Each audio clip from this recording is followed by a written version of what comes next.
Let's talk about Malachi Coleman. Now, this one is a name that, not everyone here has probably heard, although he is top 100 player coming out of high school. He was a true freshman last year.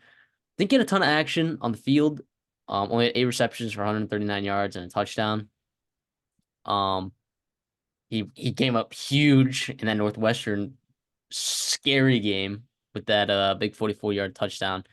Malachi Coleman is kind of a freak athletically, right? He's 6'4", 190 pounds. I mean, he runs a sub 11 100-meter dash, I believe 10.46 if I'm looking at that right, as a PR. That's Oh, that is nice. That is nice. Here's the thing though about Malachi Coleman is that Matt Rule, you brought in a couple transfer receivers in the portal, and not just any random transfer portal receivers. You got Jamal Banks and Isaiah Nair. Jamal Banks, very effective receiver for Wake Forest this past season. And then Isaiah Nair, who originally played at Wyoming, transfers into Texas. You thought he was going to have a big impact, gets hurt, and now he's over here. He's 6'3", 215 pounds. Jamal Banks, I believe, is a pretty big body receiver. I'm looking at 6'4", 205. So it feels like Malachi Coleman and those other guys kind of fill that same role. It's like, can Malachi Coleman get that playing time this year? And I think that's important too, especially for the growth of Dylan Raiola, new 5-star quarterback coming into Nebraska right there. If he can develop that connection early with Malachi Coleman and get that trust, like they'll have a year or two, maybe three, to get that connection going and maybe start uh pulling out, producing a better offense than I think Nebraska has shown us these last couple of years, right? oh yeah. I mean, Henrik Harburg, with all due respect to him, was awful throwing the football under 50% completion. Obviously, Jeff Sims not much better. Chuba Purdy struggled as well.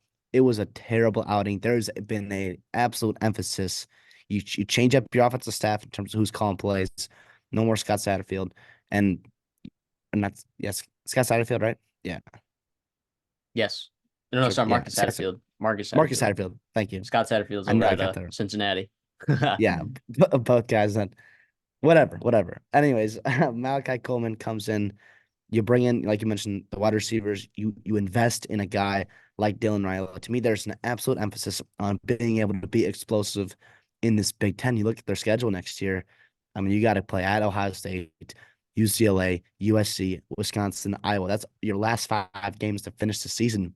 You don't want to happen again this year, where you're in a position to go to a bowl game, but also to win the Big Ten West, and you just fall apart, right? Because you can't push the ball on the field at all.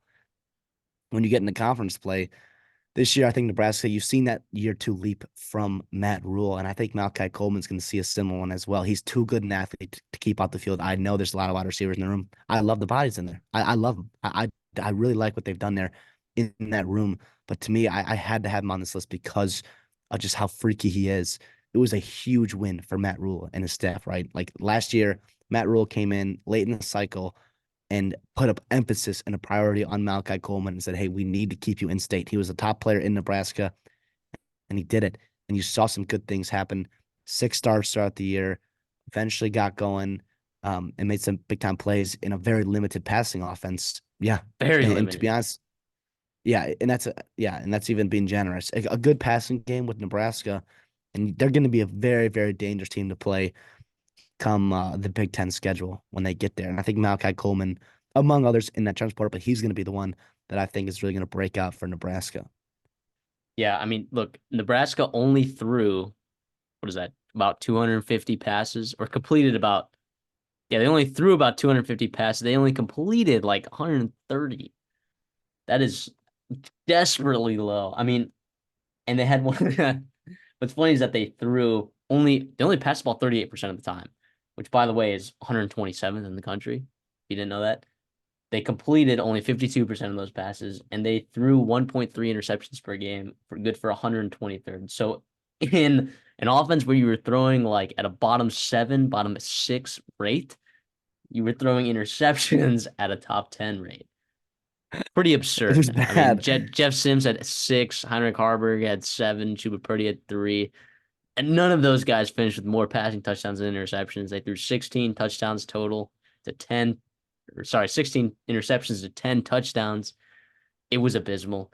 Get Dylan Rayola in there. And also the receivers kind of disappointed. Like Billy Kemp, I thought was going to be more explosive. And I didn't really see it a lot. Now it was tough getting them the ball, and they didn't really throw the ball that much. And I think Matt Rule figured out pretty early on that he was going to have to just run the ball in order to be successful with this team.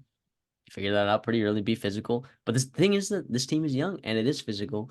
And if you can get guys like Malachi Coleman going, who knows what this offense is going to be able to accomplish in the next couple of years. And it seems like a destination for wide receivers. Again, Jamal Banks, very good wide receiver, productive at Wake Forest. And Isaiah Nair, we know that he was productive at Wyoming. He just couldn't crack that lineup at Texas, which we know was one of the best receiving groups in the entire country last year. So it is going to be kind of crazy having Malachi Coleman be a third option in this offense. It is nice. It would be nice to see him do really well, though, right? The hometown hero is from Lincoln, Nebraska. It would be fantastic if he got going. I think he can. I absolutely think he can. I think you're. I don't know. What do you think Malachi Coleman's production looks like this year? Or what's a good season for Malachi Coleman? I mean, if he's, above 500, 600 yards and he's making big time explosive plays, that's a massive leap, from year one to year two. And also just in general, like if your second and third option is putting up those kinds of numbers, that's awesome. That's really awesome. And the thing I love about it and why I believe it's going to happen, yes, Dylan Raio's a young guy. I get that. They're going to run the football very, very well. They always do. Their O-line is improving under Matt Rule. They're bringing back Gabe Irwin, some Ramir Johnson, some damn physical running backs. But Dylan Raiola, say what you want about him, but first of all, he takes care of the football, which Matt Rule is going to like, and trust him in big time plays. But also off play action pass and throwing the deep ball, he is lethal. He is very, very, very good. And that's where a guy like Malachi Coleman can stretch defense with his length, but his speed. You mentioned that track time early in the season. It shows up on tape. It showed up last year a little bit. He had a big time play, right? Like you mentioned. So I like it. To me, Malachi Coleman's a guy that when Nebraska got him, I was like, oh crap. And I'm a Minnesota fan, right there, just north of Lincoln. So I was definitely worried, to see what Matt Rule is building. They're already get a guy like him to come in and buy into that culture and into that offense. And you didn't see it in year one, but it wasn't his fault necessarily. He was still getting acclimated, but also the QB play was terrible. The scheme was terrible, right? Everything, nothing worked out for a deep threat like that to be able to use a guy like him. And this is where I think this new offense can really take advantage of that.